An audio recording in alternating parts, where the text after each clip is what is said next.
How we doing, guys? And welcome back to the Richie Hicks Jr. Sports Podcast. On this 31st day of July, we are starting our NFL kickoff, previewing division by division. We are going to drop this video to you in the very near future, but just to let you know, on today, July 31st, there is some NFL news that we want to hit on in addition to the preview, which will influence this division. Want to quickly make mention that Deebo Samuel, it has become official, will be staying with the San Francisco 49ers. Niners were just a game away from last year's Super Bowl. I believe, Zappy, you had some details on this deal. Yeah, so it looks like basically with Deebo Samuel, he was waiting on DK Metcalf and his team to make their move. As we know, DK re-signed a couple days ago for 3 years, 72. Deebo came back today, signed for a 3 year, 73.5. So we're looking at an extra $500,000 a season. The guaranteed money, I have to verify, so I'm not going to throw that out there. But I'll say this much. The 2019 receiver class, they're all getting paid. All getting paid, all producing. In Deebo's case, he's very versatile. They used him last year quite a bit at the halfback position. He voiced a little bit of displeasure in that because of the fact that he didn't want to get outsourced in terms of getting the right amount of money, because receivers tend to make more than running backs in today's NFL. It does kind of vary, though, but, you know, in a passing league, also for longevity and just staying healthier. But having said that, Deebo will run the ball again this year. I think he was trying to make a message, send a message that, it's going to be more Eli Mitchell as your one, yeah. But Deebo will get action back there. Oh, definitely, and especially with the loss of Raheem Mostert. Yeah, absolutely. So without further ado, we're going to start from the bottom and work our way up. The Seattle Seahawks, last year finishing fourth, which is rare for them in the Pete Carroll era. What are your thoughts on this? Is a team in transition, man. They did draft Charles Cross, which is the first building block in getting an offensive line back together. They lost their franchise player on offense and defense. Both Russell Wilson and Bobby Wagner are gone. Wilson in Denver, and I believe Bobby Wagner is a member of the Rams, correct? That is correct. Yes. So obviously they're going to be looking a lot different. As you already alluded to, DK Metcalf, is there for now. Before we went on the air, we did mention to each other how he could be dealt still, and the new team would take over that contract. But he is locked in at a pretty good salary. Tyler Lockett, who's been a mainstay there, he's back. Chris Carson recently retired. They're going to be running with Rashad Penny as their main back, and they're going to be trying to get the most out of him because one of the few mismatches on offense that they have is a guy as big as him. The Brandon Jacobs type build. Quarterback is just such an absentee on this roster right now. You're talking Drew Lock and Geno Smith. We talked about the 49ers to open up. Jimmy G is available. I imagine it would be a big haul, especially being that they do happen to play in the same division. But yeah, they got to do something at quarterback because what they have is not it. No, it's really not. I mean, this is a team, like you said, finished in fourth place last year with the likes of Russell Wilson and Bobby Wagner. So now you take away their two cornerstone pieces, their offensive and defensive leaders, and then you insert Drew Lock or Geno Smith, who, like he's done his whole career, showed that one or two drives of, oh, wow, he does have it in him. But then the rest of the game is just like nothing. And, I mean, Drew Lock is nowhere near an upgrade. However, Drew Lock, to me, has got to be the bridge quarterback to the next quarterback they bring in. Unless if they're able to finalize the trade with the 49ers for the likes of a Jimmy Garoppolo. Now, in regards to the running game, I mean, this is a big chance now for Rashad Penny. It seems like he's been long overdue. Him coming out of college, a lot of people were comparing him to Marshall Faulk. Yes. But he hasn't lived up to that by any means. However, I think this is actually going to benefit Kenneth Walker more, the rookie that they drafted out of Michigan State, in the running game. And because of that, he's actually one of my top 5 players to be Offensive Rookie of the Year. But as far as everything else, I mean, they got DK locked up. They brought back Will Dissly. They still have Lockett there. They're going to rely heavily on the run game, but Noah Fant also. Bringing in Noah Fant, yeah. Who's a good tight end, definitely a talented tight end. When it was funny because when I saw the trade, that's the one thing I didn't think Denver should have got rid of. But then when I looked at their depth chart and realized who they still have, I was like, okay, not bad. Yeah, Denver was in good shape no matter what with their tight ends, so they could have easily traded any of them and they would have been just fine. Yeah, I kind of realized that. My knee jerk was like, oh, shit. And then I said, okay, they'll be all right. But Pete Carroll, it's a weird situation because normally when you have coaches at that age, it's very rare that the organization will seem to side with the vision of the coach versus the vision of the franchise quarterback. And in this case, that is exactly what happened. Russell Wilson went to management year in and year out, alluding to the fact that he needed better protection up front. You know, they're far removed from the Legion of Boom days, and it happened kind of quick. Guys got old, but they had a nice run. But to think that Bobby Wagner and Russell Wilson started together literally on the same day, left together literally on the same day, it's pretty remarkable. It really is. I mean, shit, the last time I so much as even remember a quarterback playing for the Seattle Seahawks after Hasselbeck and before Wilson was when 2011, Giants played against Charlie Whitehurst and Tavares Jackson. Whitehurst and Tavares Jackson. Wow. That just puts in perspective how much of a staple Russ has been. And that's not something that you just replace that easily. Not much of a positive outlook for them in the grand scheme of things. And I'll be honest, I think this team not only finishes last in this division, but this team can be a candidate for worst team in the NFL if they don't upgrade the quarterback position, because even if they were to get a guy like a Jimmy G, who you would think would get them to a little bit better of respectability, I don't think Jimmy G is the kind of talent that's going to keep Lockett or Metcalf wanting to stay in Seattle. Oh, we got Jimmy G. And I'm not shitting on the guy. Jimmy G wins games, and he has a great winning percentage. But, you know, similar to how he got supplanted in San Francisco, I think that, you know, they realized that was a lot of money they gave him off of a limited sample size. And granted, he almost did win a Super Bowl just a couple of years ago, but some poor decision-making made, not only in that game, but also in last year's NFC title game. And in the game they beat Green Bay in, he didn't exactly show out. That game came down to a blocked field goal, blocked punt, and just the elements taking over, and the 49ers getting very physical. But in terms of what he would bring to a Seattle team, stability, but still a stopgap. Absolutely. And, you know, for me, I have to ask myself this question if I'm the owner of the Seattle Seahawks. Am I bringing in a Jimmy G to be competitive because I have the roster to go out there and win 10 to 12 games? Or am I bringing in a Jimmy G just because we need a quarterback? Yeah, you need somebody.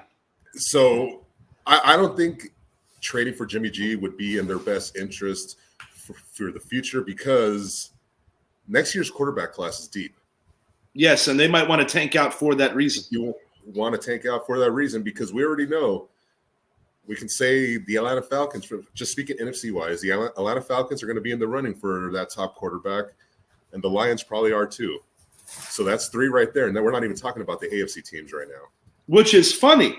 You mentioned the Falcons because the Falcons actually did draft a quarterback in this. Correct, but definitely a project. So that would, you know, be something to kind of keep our eyes forward to for even next year.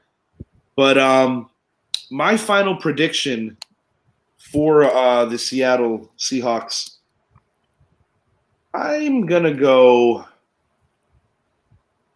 I just don't see a lot of winning going on there. I think they're going to be really bad. I'm going 4-13. Yeah, and that's right along the lines where I had them. I actually have them going 5-12, looking at the actual schedule. I mean, it's the NFL. Any given Sunday, any team can win. And their schedule, they are playing the AFC West as well. So not only do you have to play your 3 teams in the NFC West, you got to play against those 4 monsters in the AFC West. They don't have the team to keep up with those 6 teams right there. 17. And the NFL knows what they're doing. Don't think it's a coincidence that opening week they're playing against Russell Wilson. Oh, no coincidence. So, yeah, I tend to agree. I think they're going to be a 4-win, possibly 5. Just they might get that one oops win that we occasionally see every year, Especially in that division, oops, we beat the Rams. And then oops, we're still the Seahawks. Yeah. I mean, it happens. Familiarity is a real thing, You see it year in and year out where lesser teams, but because of familiarity, sometimes do pull that split for a season. I mean, last year the New Orleans Saints defeated the Tampa Bay Buccaneers, last year's defending champions, the Tampa Bay Buccaneers. So familiarity is a real thing. It really is. It really is. But I think we're going to move it along to last year's NFC runner-ups in the playoffs. Team that actually finished 3rd in this division, which kind of speaks volumes on how competitive this division is. I'm talking about the San Francisco 49ers, who we managed to mention quite a bit when talking about the Seahawks, because of the connections with a potential Jimmy G move, which you don't believe will happen. I myself am not sure, just because I don't really know what Seattle has planned. The fact that you let Russell Wilson leave, you don't honor his wishes. So nothing would surprise me is what I'm trying to say. But Trey Lance is the new man in San Francisco. Deebo Samuel got his deal. Brandon Ayuk, solid supporting cast in the receiving corps to help out Deebo. You have an oft-injured George Kittle. Greg Kittle. George Kittle. I got it right the first time. It's just that name. Who names a kid George? But at any rate, if he stays healthy, still a top 5-6 tight end in the NFL, if not better than that, depending on his productivity, game planning, they are losing a good offensive mind who moved over to Miami, but they still have a damn good head coach. And it's going to be interesting to see how this all plays out. And if they can, it's hard to do better than what they did last year in terms of where they finished. They were a few plays away from the Super Bowl. Almost pulling off a clean sweep, 3. They would have beat the Rams 3 times, and they almost did it. Yeah, and what people tend to forget is not only were they in the NFC Championship game, but like you said, they were in the Super Bowl a couple years ago. That's right. With this roster. Yes. There's nothing much that's changed. Quarterback. And that's it. So this season, honestly, for the San Francisco 49ers will fall on the arm of Trey Lance or on his legs. Depends on how they utilize him. We know Kyle Shanahan. He loves to use his quarterbacks. He loves to roll out. So going back to what you said, them losing Mike McDaniel, well, they still have Kyle. So, and we know one thing, Kyle is going to make that offense very Trey Lance friendly to the point where we're going to see a lot of read options going on. And they're going to be running the ball a lot. They're going to run the ball. And I guarantee, I won't guarantee, but I can say they will be a top 3 running offense in the NFL this year. I think that's a fair statement. And, we'll speak on this other division in the near future, but I do believe that possibly 3, maybe 5, the Baltimore Ravens will be in that mix because last year they were decimated. This year they're getting all kinds of healthy bodies back. So I do believe that similar to what the 49ers are going to do, not exactly the same thing, but, between having a quarterback that could run and having multiple options at the running back position, it's a committee in today's NFL. It really is. And I mean, we're seeing it with the teams that paid their running backs. Now they're hurting financially, and their running back is also hurt. Yeah. But when you have a team that use running back by committee, it's working. It's working a lot for them. And to the whole Deebo Samuel point earlier in the show, it speaks volumes on why Deebo wanted to be identified as a wide receiver because, running backs, the life expectancy in the NFL is a lot shorter. And you look at our two teams just to, kind of throw an example. Ezekiel Elliott, who has had a better, more successful career than my guy Saquon Barkley thus far, mainly based on better health. He's starting to draw questions on, are the Cowboys all the way in on his future? One roadblock was moving on from Amari Cooper. Some people felt that Cooper would have stayed over Zeke. In my team's case, it's a contract year for Saquon, and we don't want to kind of veer off too much, but that just kind of putting in perspective to your point about the committee. The committee works, and the committee also devalues in terms of the desperate need to want to pay these running backs. That's why guys that are like dual threats, triple threats, they want to be identified as those wide receivers the same way that the linebacker and defensive end thing happens, like with a Leonard Williams not too long ago that was fighting for his contracts. So it's going to be interesting to see how they move on from the guy who was instrumental in almost winning them a Super Bowl, but at the same time realizing that his limited skill set and his health, we're talking about Jimmy G, held them back. But everywhere else, it is literally the same team that has, going back to 19, more or less the same roster. And we know one thing for a fact. That team is not scared. They will come out swinging. They will come out swinging, and they will beat you mentally from the get before they beat you on the field. So that's kind of what Deebo Samuel did, him and Trent Williams at the NFC playoff, the wild card game in Dallas. Deebo comes out at the front of the line with Trent, with a guy carrying a big boombox, and those two just looked relaxed, knowing they were coming into Dallas and they were going to kick our ass, and they did. And you got to think about this. They didn't just get into the NFC title game on some flimsy, fluky shit. They beat two quality teams in two very tough places to travel to and just naturally expect to win. Now, I understand that your team maybe doesn't have the same home advantage that they built in Texas Stadium for so many years, but still, that's 100,000 strong, and that's a loud environment. And then you go into Lambeau.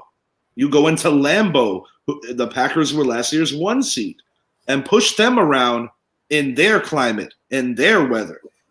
And it speaks volumes on the toughness of this team. They damn near beat the Rams, blowing a 10-point lead late.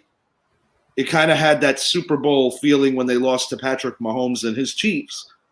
But the 49ers are a really good team, and they have been very close the past few years. And, honestly, if they would have made it to the Super Bowl, I would have, without a doubt, compared it to the 2007 Giants, the way they got it. Yeah, physical, they almost did it. Mm-hmm. They really almost did it. They really almost did it, and I honestly believe that that the New York Giants run of 2007, it was lining up directly to what – and I would have to say that last year, the one constant and the guy that they kind of rode to the promised land or almost to the promised land was Deebo Samuel. And I think now that he's paid and now that he's happy and he knows that where his future is going to be, I think he's going to have a great year. And I do not expect this team to win this division, but I do think that they'll be a solid second-place team and a team that, once again, can, in the playoffs, advance. They are not afraid to be on the road. They are, to your point, a mentally tough team. Yeah, and I'm right there with you. I see them – they're going to be in some dogfights this year. They're going to be in some really good dogfights this year. But I easily see them being the number 2 or second place in their division with 10 wins this year. I think they can do it. I think – and the games they're going to lose, they're going to be close games. I'm going to do one better than that. I got them 11-6. Finishing second. I believe that out of the 5 seeds, 6 and 7, out of those 3 wild cards, I'm going to say that the 49ers will be the fifth wild card. And it could be stretching a little because that's the assumption that Trey Lance, things are going to be all the way smooth. But I do think that with their defense and with their philosophy, they're going to be able to attain that. Yeah, I agree. And I think Trey, there's going to be some bumps in the road early, but I think he'll come on just fine. A lot of storylines surrounding this team. Kyler Murray recently big time paid. On paper, they look like they have everything that you would want in terms of talent. You have a future Hall of Famer in J.J. Watt. Now, he's not the same player that he was, but he's still a damn good one. Secondary had moments of being exposed last year, but all in all, a good defensive unit. Kyler Murray, he is going to take them as far as they go or don't go. And a big criticism of Kyler Murray, and we have spoken on this on previous show, is his lack of attention to detail, and I'm talking about the film room. It was a provision in his contract that was able to get plucked out. I don't know how they're going to go about his studying, but that has been a knock on Kyler Murray. They are facing a little adversity off the rip with DeAndre Hopkins suspended for a PED situation where he's going to miss the first 6 games. But they went out and got Hollywood Brown. So this is a team that doesn't lack talent, but it is a team that I do think people question their heart because last year they were 9-2, 9-1 actually until Green Bay won in there. And it seemed like that spiraled their season backwards. Then D-Hop started missing games. He didn't even play in the playoffs, if I'm not mistaken. And the Rams just really pushed them around in round 1. And the Cardinals literally looked like they were taking up a playoff spot where somebody else should have been playing. Yeah, I mean, for me, Arizona, there's, like you said, on paper, everything looks great. Almost everything. But not having DeAndre Hopkins for 6 weeks, and I believe their schedule, I may be wrong, but if I'm not wrong, their schedule at the start of the season is really rough where they can completely just fall out of the race in the first 6 weeks because of it. It could be a repeat of last year except flip-flopped where they finished so bad that maybe D-Hop will get the offense moving, and it's more than just one player, or maybe the schedule gets softer where they can kind of make a mid-season run. But in this division, with how good I feel that the Niners and the team that won the Super Bowl last year are, I do not have this team making the playoffs. Yeah, I'm right there with you. I mean, you cannot forget about the fact that losing Chandler Jones on that defensive side, that is a big loss. That is a very big loss. And that's going to – and the secondary, like we said, had problems last year. Now you take away their best pass rusher. I mean, pass rushers are there to get to the quarterback and prevent the secondary out of trouble. So they're going to miss him. They're going to miss him big time. I mean, shit, last year his presence helped lesser talented players like a Marcus Golden get to the quarterback. Absolutely. Because when you have a guy that you sometimes have to require an extra man or just extra attention to, other guys are going to get their hits on quarterbacks and just have chances for penetration, breaking up plays, and just forcing the quarterback to get out of his clock, so to speak. Yeah. And I must say, I don't think it's going to be all bad, but I've got them going a disappointing 8-9. So for me, you can flip-flop it. I have it 9-8. Wow, so we're basically close to each other's train of thought, but we've been a game away on each of our first 3 teams that we mentioned here. Mm-hmm. Anything else you want to mention about the Cardinals before we move it along?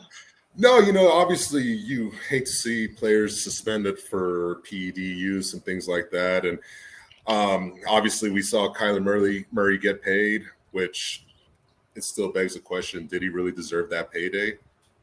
He hasn't accomplished much compared to his counterparts, the other younger guys. He hasn't. But with the acquisition of Hollywood Brown, and when they get DeAndre back, you have DeAndre, Hollywood Brown, AJ Green, and Rondale Moore. Yes. That's 4 very good wide receivers. And not to insult AJ Green, because I think he's a great guy, but AJ Green is going to miss time. He does every year. It is what it is. He does every year, yes. And so they got to hope that it's not the first 6 weeks of the season. Yeah. Because so, then that puts a lot on Rondell. Yeah. A lot. So, yeah, I mean, I think we're gonna see a lot more bumps in the road for the Cardinals this year. They won't finish in last place in the division, but I really find it hard to believe that they will win the division, let alone finish in second. Yeah, because last year when they finished in second, they kind of limped to the finish line where everybody knew that although the Niners finished a spot behind them, the Niners were the better team going into the playoffs, and they proved that. They did. The Niners did prove that.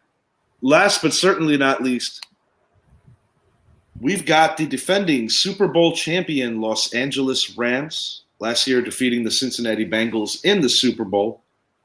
Aaron Donald finally getting that elusive ring, and the Rams finally winning a Super Bowl in the city of Los Angeles, because their previous Super Bowl with the great Kurt Warner and Marshall Faulk, Torrey Holt, Isaac Bruce, greatest show on turf, that happened in St. Louis.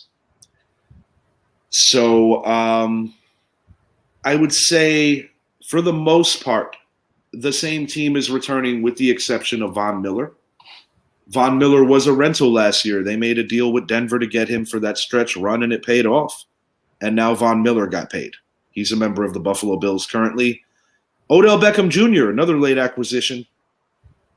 He was able to clear waivers and help them in the first half of last year's Super Bowl. He unfortunately suffered a bad knee injury. He is currently a free agent, but I have read from multiple sources that him and McVay kind of made a verbal agreement that if Odell crashed a wedding, that he was essentially saying that he was going to return to the Rams. I think Odell likes it out there. I think after getting a taste of Cleveland, he I don't necessarily know if you call it humbled down, but he missed the big city lights. Of course, I'm familiar with him being a huge Giants fan. And he is a super talented player when healthy. But when you bring in an Allen Robinson, opposite of last year's Triple Crown receiver winner, Cooper Kupp, they did lose Robert Woods. Vance Jefferson is still there. I don't think they necessarily need Odell to run it back, but I do think they would prefer to have Odell to run it back. And I think it's the kind of situation from a depth standpoint where they can take their time with him if he is back, because of the fact that they don't have to rush him back. Given the lower extremities injuries, I see Odell getting back to 100% if he is a Ram, or with anybody for that matter. I would say week 7, week 8. He may be activated before that, but when he's actually back in like football shape, so to speak, I would say midway through the year. Yeah, I agree. I think Odell will be back into November. And, however, I do not think he's going to be back with the Rams. Really? Yeah. And the reasons for that is bringing in a guy like Allen Robinson. I mean, that nothing against Robert Woods. Him and Robert Woods and Cooper Kupp together, it was fun to watch them together. Yeah, they were nice. They were a nice combo. A very nice combo. But Allen Robinson, let's face it, he's a much better receiver. Oh, yeah. And Van Jefferson picked it up a lot last year. You could see he made those strides, and I'm expecting him to have more of a breakout year this year. And, we could also make mention even that they didn't have their starting running back for pretty much the entirety of the regular season. He came back at the very end of the year, Cam Akers. After suffering.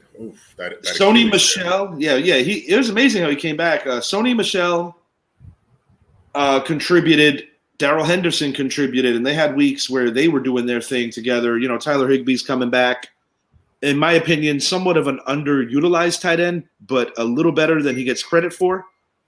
And you have Matthew Stafford, who for years has shown moments of brilliance with the Detroit Lions, but played on some very bad teams, and a lot of people questioned, even going back to his college days, if he had what it took to finally win it. He certainly had a lot of help last year, but he made the plays.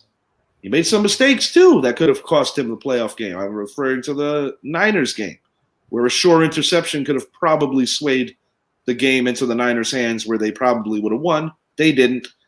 But Matthew Stafford, definitely, well, one thing he was missing was the Lombardi Trophy. He now has that. And he will be a Hall of Famer one day. Yeah, there's no question about it.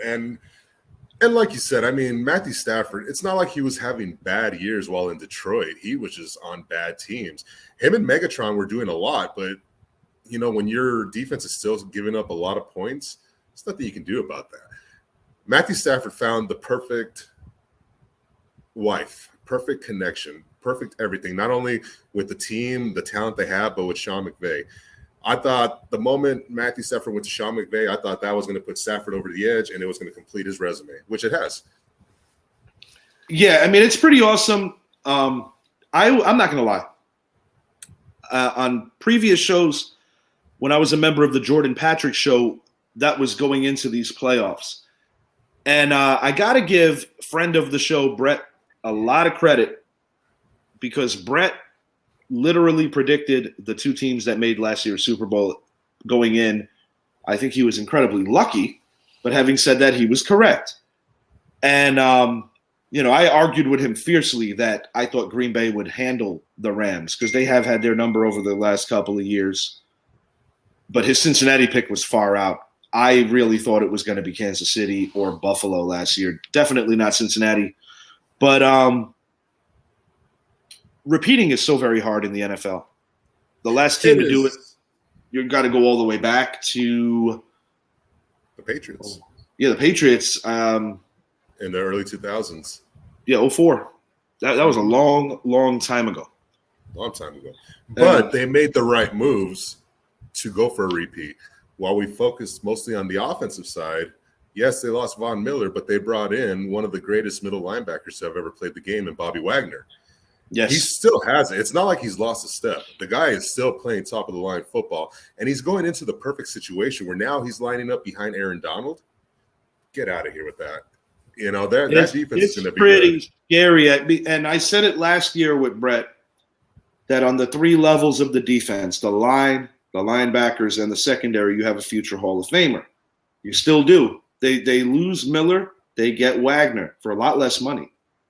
And then you factor in Jalen Ramsey. I mean, they are super talented. McVay's a very innovative coach. I'm predicting this team to more than likely be the 1 seed. I'm going to go 13-4 for the Rams and that will be good enough for the 1 seed in the NFC. And there's a lot of football to be played, obviously, that would set them up as the 1 seed. All I'm going to say is that I'm not predicting that they win the Super Bowl this year. I have them losing in round 3, which would be the title game. So, again, we have them finishing in first place in the division. We agree on that. I have them with one more loss. I have them finishing the year 12-5, and that one loss. No, and that one loss that makes a difference from them being the 1 or 2 seed is when they go to Tampa Bay this year. And so I think Tampa Bay. You finally got Tampa. You finally got Tampa figuring them out because the way that the Packers can't seem to figure out the Bucs, and the way the Rams can't seem to figure out the Packers, the Rams have figured out the Bucs. So you have the Bucs getting the better of them this year. Yeah, and I think with that game, it came down to one thing and one thing only is home field advantage. I think if the game was played in Los Angeles, then I see the Rams winning. But I think the fact that Brady is going to be playing behind his fan base, he will come out victorious in that game. Well, last year we saw how close Tampa was in Tampa, and they were decimated. They had injuries. They also had the Antonio Brown situation where he wasn't going to play because he basically left the NFL in MetLife Stadium against the New York Jets. It's crazy. And Brady was in the zone. Current head coach for the Tampa Bay Buccaneers Todd Bowles called a zero blitz, and they got burned and burned bad. And Cooper Kupp made the game-winning catch. Not the game-winning catch, but the game-altering catch that led to the game-winning field goal. So remarkably, we are literally one game off of each team, but we have managed to agree on each team. Yep. Yeah, and, I think we're going to learn a lot about the Rams at the very beginning of the season. Home opener, Thursday Night Football, bringing in the Buffalo Bills. We're going to learn a lot about that team. And their former friend, Von Miller. Exactly. So once again, not a coincidence. No. Not a coincidence. The NFL knows what they're doing when it comes to ratings, and that's why it's the most watched sport in the country. I think that's all we got now for the NFC West. We've got the Rams finishing strong and winning this division for another season. What is your final thought on the Rams? I did mention that I have them losing in the NFC title game. What do you think? So like any other team or any other playoff team, it's going to come down to the health factor. Can everybody stay healthy? Of course, I do believe they're going to be playing in the NFC title game, but I believe they will be losing the NFC title game as well. All right. So we agree on this as well. Something tells me we might not be picking the same two teams, though, and that will be revealed in a future show. Until next time, he is Zappy. I am Richie. Thank you so much for watching, and we had a great time, and we will be back soon.